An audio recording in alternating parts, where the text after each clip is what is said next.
Adversity is the mother of opportunities, and tough times are our best teachers. It is at such times we need to constantly reinvent ourselves to stay relevant and thrive. In this ever changing world, evolution and adaptability become very essential to stay in the game. To make this happen, intuition, visualization, and picking up early signs of change are very critical to be future ready. Collaboration is key here, and so is sustainability and profitability. Now, it's time to have a thoughtful discussion and learn from businesses across the globe on how they begin to make the shift from embracing collaboration and sustainability as an additional consideration when doing business as usual. So let's start talking about rethinking business models so that resilience, profitability, and sustainability are not mutually exclusive.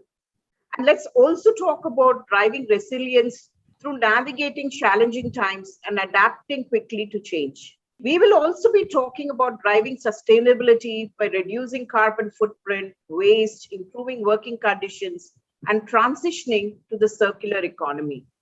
So what is beyond HR? The need to collaborate and bringing in much needed shift in businesses across the globe. So let's talk about some questions in the context of what does sustainability mean to different organizations? Increasingly, we have seen even at the board level a shift to form ESG committees. And we've heard increasingly that corporations are being evaluated more about their ESG practices and the need to do businesses the right way rather than just being profitable. So maybe over to you to hear your views on what it means in the context of your businesses. Could we start with Surani and maybe Dhaval and then Vikas in that order? Hello, everyone.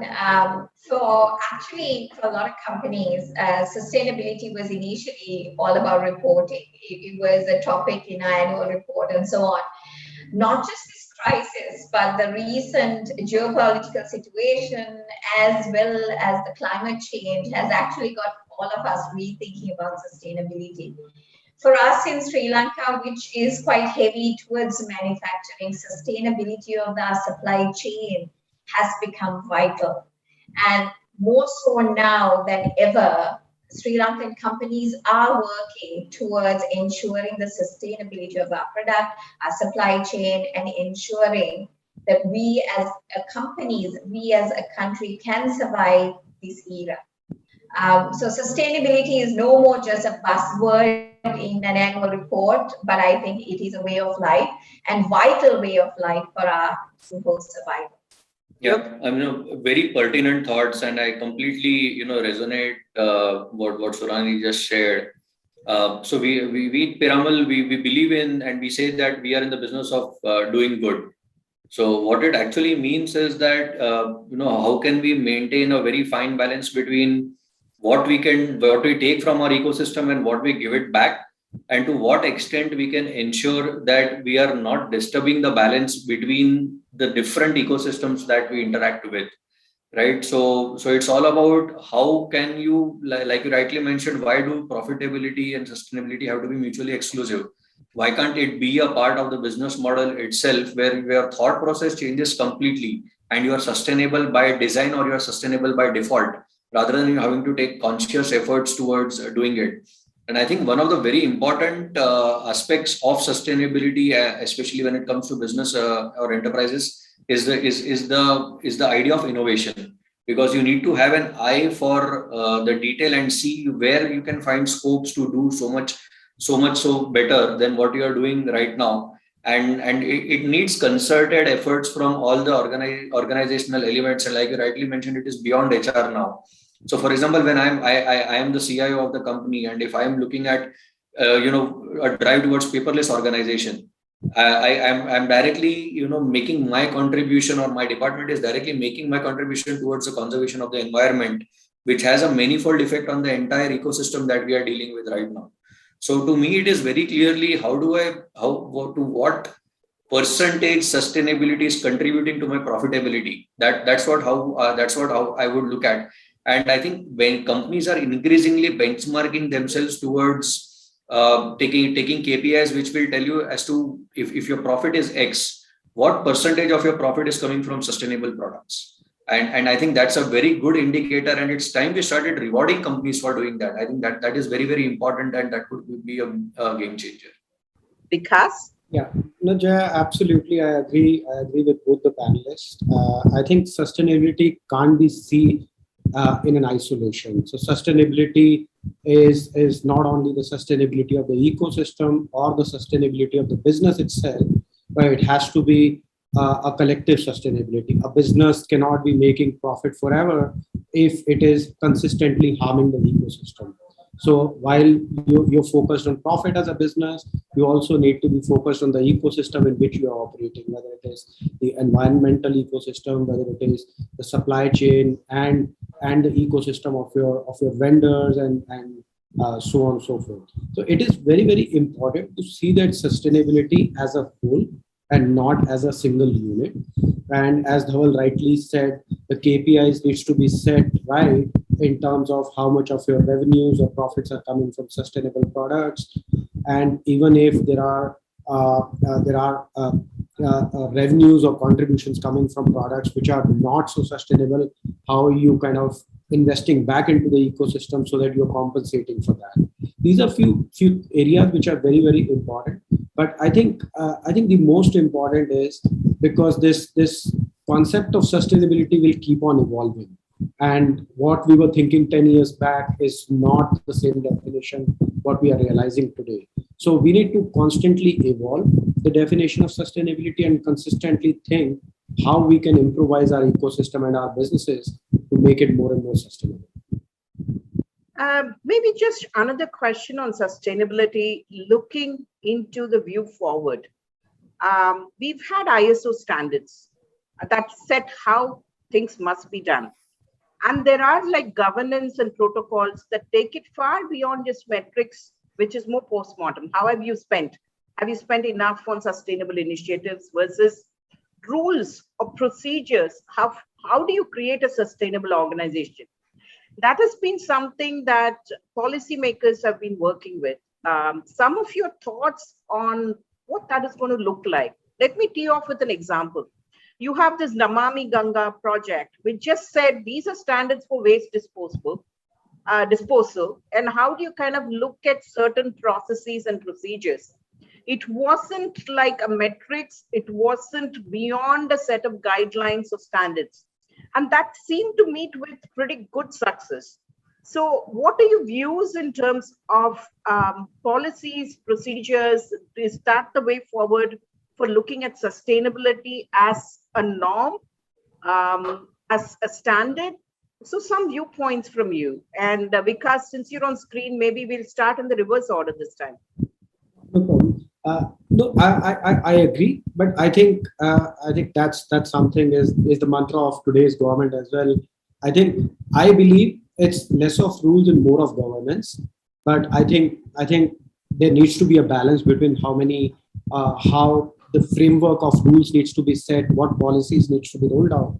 But at the end of the day, if you're talking about sustainability, if you're talking about impact on the environment or on the ecosystem, I think governance plays a very, very important role. So I would give more weightage to the governance and then less to the rules. Rules are just a guiding principle. But at the end of the day, if you have strong governance, if you have the right internal framework to monitor that how you're measuring the impact of what you're doing on the ecosystem and on your business itself, that's the right way of looking at it.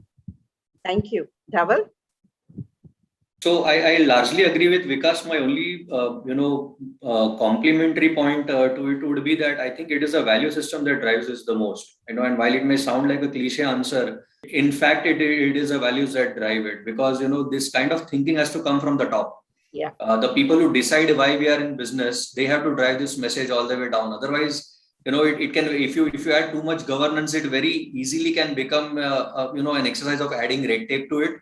And then then you're looking for loopholes in the system and trying to exploit the loopholes. So the message that needs to go is that it is clearly not something that you can also do. It is something that you must do. And like I said, that unless and until it answers the question, what is in it for me? For example, if you were to tighten the rules or the framework so much in a particular industry that the business becomes unsustainable, then it is again harmful, because then it will cause the loss of employment, and the entire revenue generation goes away.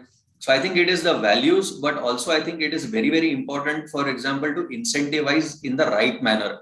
It need not necessarily be a very I think an incentive will work far better than a framework or a rule, because then there is an inclination to do it. And it is very important to provide the right environment also to do it, so that the business remains sustainable, for you to keep the environment sustainable. Understand. Thank you. So you're more talking about the culture at the top, and how is it organizationally embedded in the culture, and the right incentives for the behavior. Absolutely. Makes sense. Surani, over to you. Okay, so my opinion differs slightly. I think it's vital also to have policy driven by the government as well, because of the indiscipline at ground level. And I think that forces the companies to really look at sustainability as a whole. So like I said, whether it is for reporting purposes, whether it is simply because the law says the utilization, disposal, and so on.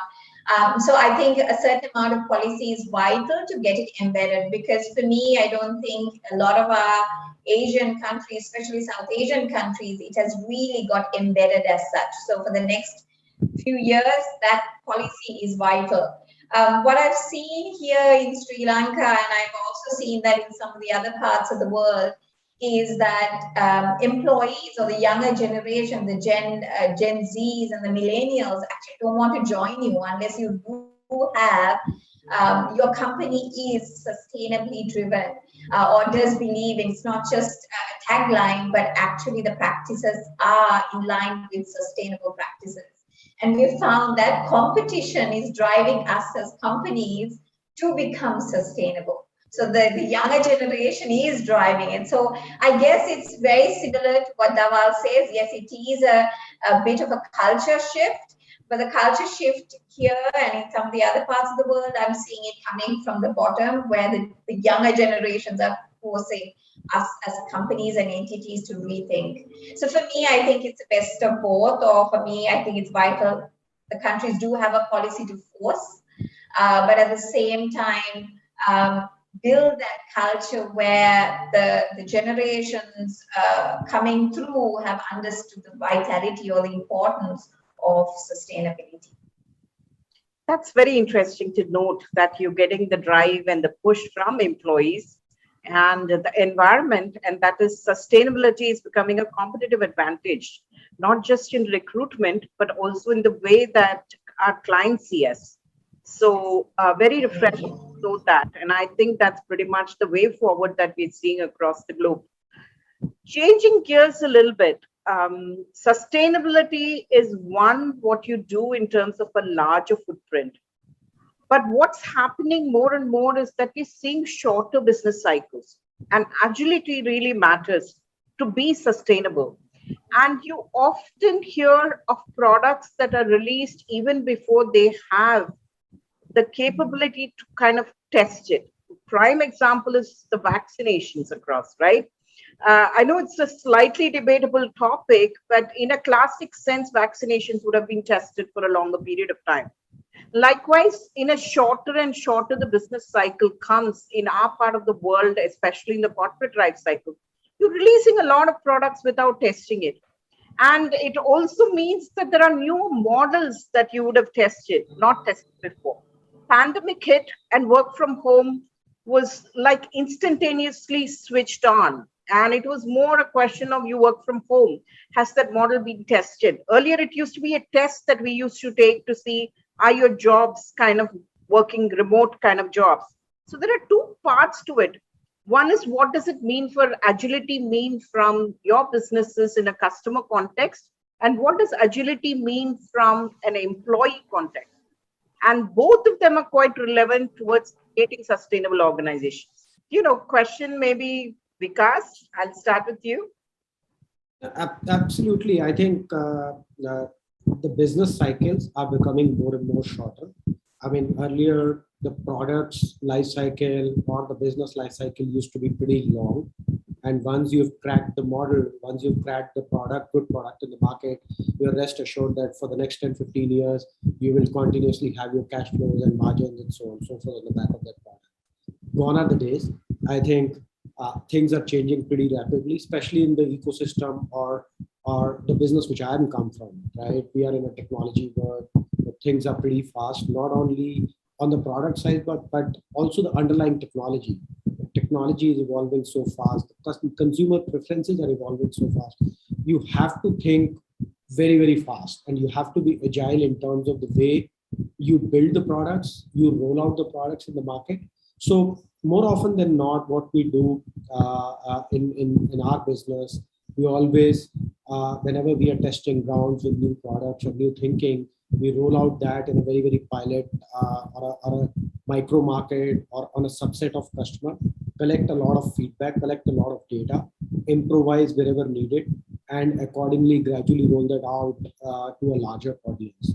And I think that's one way of doing it. Second, very important aspect of agility is, one is the entire process of rolling out. The second is being absolutely open to accepting your mistake and probably rolling it back as well. There are more often than not, you end up going ahead, believing in something and end up making certain mistakes. And agility means that you do not need, you're not required to stick to that for a long. If there is something wrong, just accept that, roll it back, take certain learnings, and make sure that you come out with much better product and much better thinking when you're coming out next. That is how we do it, not only from the external world perspective, not only from the consumer perspective, but also in the organization itself. So whenever we're talking about our people, our policies, we follow a very, very agile approach. And I think that is what the younger generation is, or the millennial or the Gen Z, what we call, their thought process is aligned to that concept. So I think that's the way to go to make businesses sustainable. Thank you. Dhaval, your thoughts? Yeah, so no, I completely agree with Vikas. And when we started the discussion, I said that one of the fundamental driving levers for sustainability is innovation. And I think innovation by nature demands agility. Yeah. Correct. And if you were to very simply ask what's agility, I think agility is your ability to react.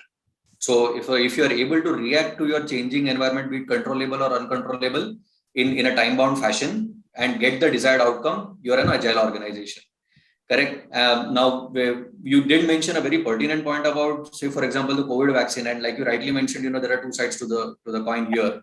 On an average, any drug discovery takes about a decade and about $1 billion of investment before it comes and hits the market. And even after that, it is slowly staged out and rolled out to the different markets, considering the kind of impact that it is expected to have. Now, should that conventional way be followed, or should we have been agile, where we cut down the cycle and say that, okay, this is the margin of tolerance that I'm willing to live with. I'm happy with what I've seen. Maybe it needs to be 10 conditions, but I'm happy that it is meeting 8 of them well. Maybe it is not meeting one very well, and one I'm okay even if it doesn't meet. Right. So right, because then you're thinking about the larger good. You're talking about 7 billion people on earth here who stand a chance to get infected. How long can you wait? Right. So it becomes a question of speed versus accuracy sometimes. And sometimes accuracy has to take a backseat to speed. But then it is more an exception, because this entire scenario is an exception. So it should not be taken as a rule. I'm pretty certain that, where the effort is required, organizations are putting in that effort to the last T to ensure that, it is meeting particular standards. Maybe it is meeting the standards and it is doing what it is required to do, but is it doing it in a sustainable manner is a question that needs to be asked. And that's where, like you rightly mentioned, this entire new millennial that is and the new workforce that is coming to the fore is making that difference, which otherwise wouldn't happen. So, for example, if you were to take an index around the cities, I think the average level of littering has definitely come down from what it used to be. The average level of acceptance to do self, drive cleans, this has definitely come up from what it used to be. My kid today tells me that if you don't need a fan in a particular room, you should be switching it off. Right? He tells his mother that, okay, if you can do with 1 glass of water, why do you have to use 3 glasses of water to wash your vegetables? So definitely that awareness is there. It is about, honing that honing that and keeping it to that fundamental fact that yes, resources are depleting. It is not an unending supply that we are looking at here. And unless and until we are mindful of the fact that we can consume only so much, there will be very little left for the future. So I think that awareness has also increased manifold from what it was.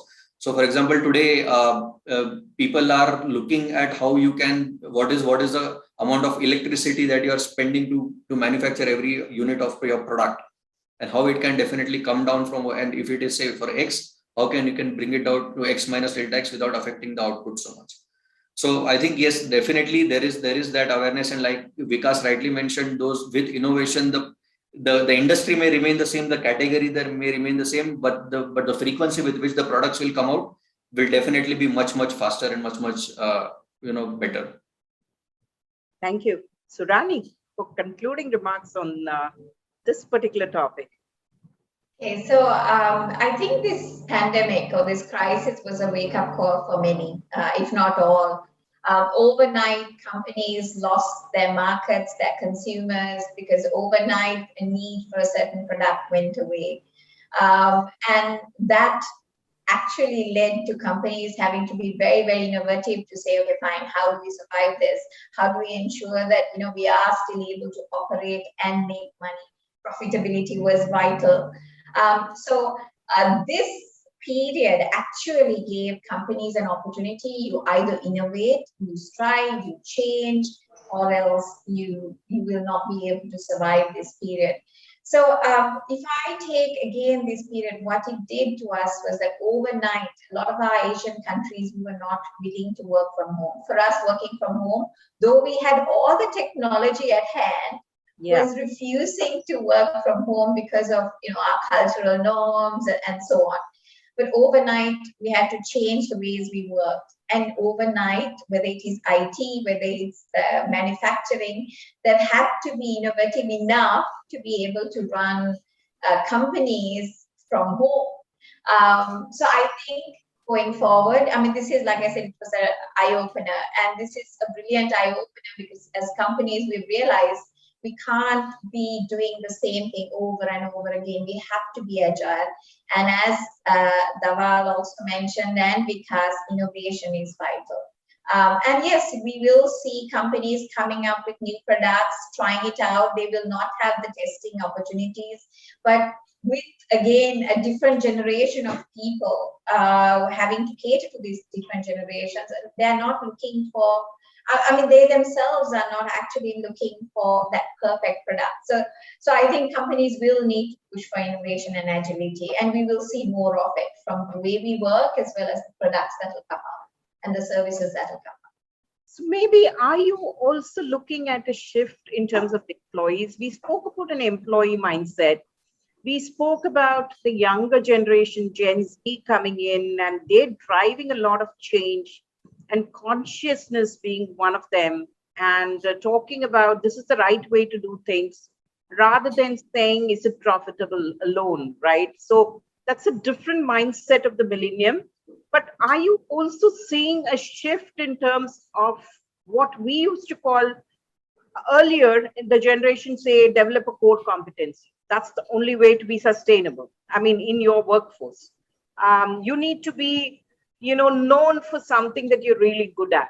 But now it's more about, again, a shift from generalist to core competency to kind of talking about, can you do multiple things? And that's when you become more valuable. So what are you seeing in terms of your workforce? And what do you think are what's needed in terms of having the sustainable kind of workforce or organizations that are sustainable? What do they need to see in terms of your workforce? Some thoughts from you, and we will probably go around in the reverse order again. I think one of the the newest, or I think the most vital, has been technology. Because more and more people have to not only learn to work with it, but it has become now BAU, and it has become vital. So technology or understanding technology and being able to work with technology has become important. And from a people point of view, this transition that we went through with the COVID and the lockdowns and so on was trying to get people ready to work with technology. As I mentioned before, we've always had all the technological platforms, whether it was manufacturing, whether it was SAPs and all the other technological platforms. We've always had it, but the usage or the utilization was not there because we've been flexible. So overnight, we've had to upskill people on utilization of technology. The second is to ensure that people as a whole are also resilient and agile. Gone are the days of doing a certain thing a similar way. Gone are the days that you have X number of people manning a line, because overnight a certain group of people will get quarantined and then you have to readjust and so on. So the areas for me that I find was vital to get people ready. And I think even going forward, I definitely see this for the next 2-3+ years. We'll definitely ensuring they are up to date in utilization of technology, ability to handle change, resilient and agile. So that's vital. Dhaval? So a couple of things here, Jaya, actually. So like Surani rightly mentioned, I think we keep talking about adaptability a lot. So, and with more and more technology getting used, people will have to move from human-centric ways of working to augmented intelligence-based ways of working. I wouldn't go to the extent of saying artificial intelligence ways of working, because it's not about elimination of the human intelligence. Yeah. It is more about how it works in conjunction with the artificial intelligence that is there. And especially with, if you talk about things like Industry 4.0, etc., coming to the fore, where you're talking about, the complete interoperability, you're talking about complete transparency, you're talking about complete technical assistance and decentralized decision making. That's where I think this entire gamut of being able to, let go of a piece of you and accept something else. I think that's extremely important. The second part with remote workforce coming into picture is definitely, I think, the work-life balance that is getting questioned a lot, actually, because there are early starts to the days and there are late endings to the day, and there is absolutely very little that you could do outside of it. Yeah. So how do you keep the employee engagement up? Not help to accelerate the burn, so to say, where they become bored of trying to contribute. So I think a lot of effort has to now go into remote employee engagement, remote employee morale management, remote workforce management, and rewards and recognitions which are aligned to the remote ways of working. Right? And most importantly, I think remote collaboration. That's I think so you're seeing a lot of technologies which are bringing collaborative platforms to the fore, where you can seamlessly work. So for example, today we would ideally have this chat somewhere in a ballroom of some organization, of some hotel somewhere. But the very fact that we are using this platform, and if you look at how these collaboration platforms have changed in the past 3 months alone, they provide this ability of polls and breakouts and different kinds of engagement. They provide lobbies and all these things, which they're trying to make this entire experience phygital, as they call it, digital, which comes as close to physical.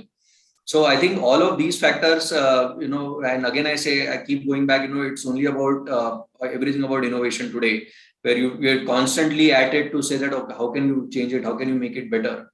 So, and these, when you put in context of the entire employee engagement angle, and it's no longer an HR responsibility alone today, right? I'm not in HR, but managing my workforce or my immediate report is, and keeping their morale high is something that I get measured upon. So I think that's a new way of working which needs to be adopted very soon. Thank you very much. Vikas, over to you. No, Jaya, absolutely. I largely agree with what Surani and Dhaval has mentioned. in terms of core. See, if we are expecting our businesses to evolve fast, if we are expecting the products needs to be rolled out in a much faster manner, I think the workforce also needs to be not sticking to only to the core competencies. I think core competencies are important, but they need to kind of keep on upskilling themselves, learning new things, and upgrading themselves along with the business or along with the technology and so on and so forth. And that's not applicable to a few segments of the organization. I think it's all across. It's not restricted to maybe the senior management or the middle management, but the junior employees as well. It's not only restricted to the tech folks or maybe the finance or HR folks, but also to the sales folks as well. Because if your products are evolving, the sales guy need to be evolving along with that so that they can go and make those presentations, sell those products, explain the capabilities which that product bring to the table to the customer. So I think that is super, super critical, but that doesn't take away the importance of core competencies. Core competencies will remain important, and that keeps you stick to what you do the best, right? And that is where you need to kind of build upon in terms of learning new things and growing within the organization. That's what I see. Thank you very much. And thank you very much for a very interesting panel discussion and the wonderful thoughts that came across. We discussed a lot. We talked about the culture of change. We talked about the culture of resilience. We talked about the culture of sustainability. We spoke about the importance of innovation, staying relevant, the Gen Z coming up with more a conscious culture and what it means to keep them in the workforce. What does it mean to look at newer norms in terms of shorter business cycles and remote working? And how do you keep the employee workforce engaged? And innovation being at the core of it. And most important, it's more about because it's the right thing to do and not because it's the necessary thing to do or because people are watching you, but it's more about do the right things the right way. Thank you very much for a wonderful session. I really enjoyed talking to you all. Thank you.